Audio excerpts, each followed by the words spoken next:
కొంతమంది రిలేటివ్స్‌లో గానీ, మన చుట్టాల్లో గానీ ఫుడ్ తిన్న తర్వాత ఒక స్వీట్ పడంది వాళ్ళకి సంపూర్ణంగా ఉండదనమాట.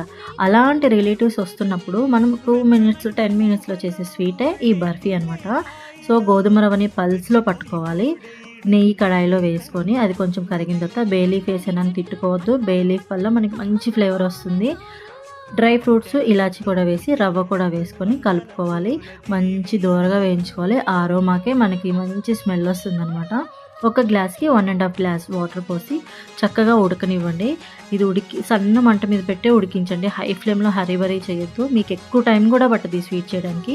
ఫుడ్ కలర్ కోసం నేను ఎటువంటి అంటే బయట నుంచి తెచ్చిన ఫుడ్ కలర్ యూజ్ చేయట్లేదు. కంప్లీట్‌గా న్యాచురల్‌ది బీట్రూట్ రసం అయితే వేసేసుకున్నాను. చూసారా కలర్ ఎంత బావుందో! చూసిన వాళ్ళకి కూడా చాలా అట్రాక్టివ్‌గా ఉంటుంది.